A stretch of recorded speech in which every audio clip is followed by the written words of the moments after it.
কলবের দুইটা কপাট আছে, দুইটা দরজা। একটা হচ্ছে নফসের দিকে খোলা, নফসের দিকে দরজাটা খোলা থাকবে, তখন আমাদের দুনিয়ার চিন্তা কল্পনা, দুনিয়ার কাম কর্ম সবগুলো আমাদের চোখে ভাসে করতে পারি। যেমন আমরা চোখ দিয়ে দেখি, ওটা খোলা থাকলে দেখি, চোখ বন্ধ হলে তো আর দেখি না। কান দিয়ে শুনি, ঘুমায় গেলে তো আর কান দিয়ে শুনি না। মুখ দিয়ে কথা বলি, ঘুমাইলে তো আর মুখ দিয়ে কথা আসে না, বন্ধ করা যায় না। বাহ্যিক পঞ্চেন্দ্র বন্ধ করেই আপনার কলবের প্রথম স্তর সুদের মুখোমুখি অতিক্রম করতে আপনি যাত্রা করলেন।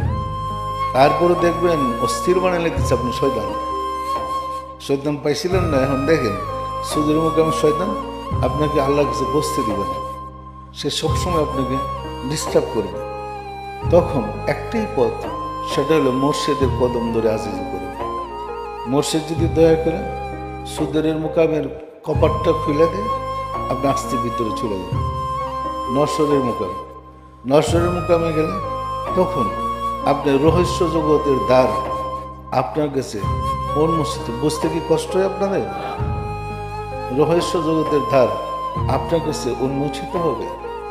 সাধনা করেন, ওইখানে 7 আসমান আছে, অতিক্রম করেন যথাক্রমে 7টা আসমান। একটা আসমানের চেয়ে আরেকটা আসমানের দূরত্ব 500 বছরের রাস্তা। হাদিস শরীফ আসছে, সে আসমান বাহিরের আসমান নয়, আপনার ভিতরে কলবের আসমান। সুদের মুকাম থেকে নশ্বরের মুকাম 500 বছরের রাস্তা। এতটুকু গেলেই সায়েরকারী সাধক ক্লান্ত হয়ে পড়ে, তখন তাকে একটু রেস্ট দিতে হয়। নশ্বরের মুকাম থেকে সুদূর নশ্বর শামসি মুকামে আরো 500 বছর রাস্তা, আরেকটা আসমান। সায়ের করে অতিক্রম করার পরে সাধক ক্লান্ত হয়ে পড়ে। আমার কথা বুঝতে অসুবিধা হয়? নশ্বর শামসির মুকাম থেকে নশ্বর অতিক্রম করে যখন আপনি সায়ের করবেন, সায়ের মানে পরিভ্রমণ, যাত্রা করবেন, ঊর্ধ্বলোকে চলবেন, তখন আপনাকে উড়ে উড়ে যেতে হবে। ওইখানে হাঁটার কোনো ব্যবস্থা নাই। পাখি যেমন আকাশ ওড়ে, আপনাকে পাখির মতো উড়া শিখতে হবে, উড়ে উড়ে যেতে হবে।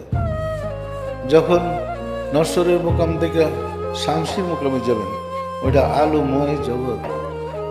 অন্ধকার রাত্রে যেমন সকালের আলো প্রকাশ পেলে, সূর্য উদয় হলে অন্ধকার দূর হয়ে যায়, ওই জগৎটা অন্ধকার মুক্ত আলোর জগৎ। ওইটাও 500 বছর রাস্তা, আরেকটা আসমান। উঠতে থাকেন, আপনি আরো এগোতে থাকেন। উঠতে উঠতে যখন আপনি এর ঊর্ধ্বলোকে গেলেন, তখন নুরির জগৎ। পরিষ্কার বুঝতে কি কষ্ট হয়?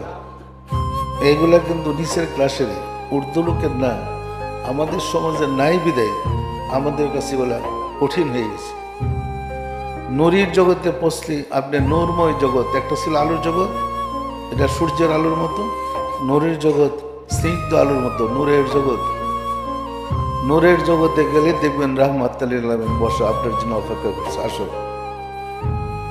কুল কায়নাতের রহমত রাহমাতুল আলামিন মানে হায়াতুন নবী সকল মানুষের নূরের জগতে অবস্থান করে। পরিষ্কার সব মানুষের মাঝে রাসূল আছে, সব মানুষের সুদূরের মুকামে শয়তান আছে, সব মানুষের ভিতরে আল্লাহ আছে। পরিষ্কার আমি কি গুছিয়ে বলতে পারছি?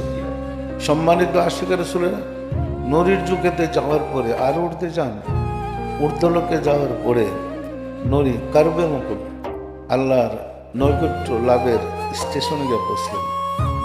এটাও 500 বছর রাস্তা। এটা নূর আর নূর। আরেক ধাপ উপরে যান, মাকিমের অবস্থানে আপনি ইয়ে করেন, ওইখানে 500 বছরের রাস্তা। সেটা আলো আর আলো। এতক্ষণ আলো পাইছেন তো, অপেক্ষা করেন নাফসির মোকামে যাওয়ার। নাফসির মোকামে সায়ের করতে করতে গিয়ে পৌঁছেন, গিয়ে পাবেন আপনার মহান মালিক রাব্বুল আলামিন আপনার জন্য অপেক্ষা করছেন। তখন আর আপনি কোনোদিন জীবনে আল্লাহকে নিরাকার বলতে পারবেন না। তখন ওই পবিত্র কদম মুবারকে সিজদা করবেন।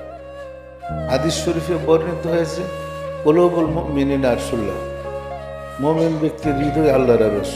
এর ব্যাখ্যা, মুমিন ব্যক্তির কালবের 7ম স্তরে আল্লাহ অবস্থান করে। আল্লাজি ইউয়াসবিসু ফি সুদুরিন নাস, শয়তান মানুষের দিল থেকে ওয়াসওয়াসা দেয়।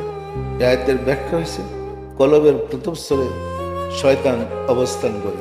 হাদিস শরীফ আছে আর শয়তান জাসিম আলা কালবি বানি আদম ফাইজা যাকারাল্লাহ খানাসা ওয়া ইজা গাফালা ওয়াসওয়াসা। আদম সন্তানের দিলে শয়তান বাস করে। যেহেতু আমরা তাসফ চর্চা করি, সফি সাধনা করি, সেহেতু আপনাকে শয়তানও চিনাই দিতে হবে, রাসূলকে চিনাইতে হবে, আল্লাহকে চিনাইতে হবে। শয়তানকে দূর করার কৌশল হলো আপনি যদি কলবের জিকির নিয়মিত করেন, কলবে শয়তান থাকতে পারবে না, কলব থেকে সে তীরের মতো বেগে যাবে। আর যদি জিকির করতে না পারেন, জুব্বা পাগড়ি ঢিলা কলব দুনিয়ার সব লাগান, আপনার ভিতর থেকে শয়তান সরবে না। হৃদয় ভিতর থেকে শয়তান সরান, ভিতর থেকে শয়তান সরে ইমানের সৃষ্টি করে জন্ম দেন।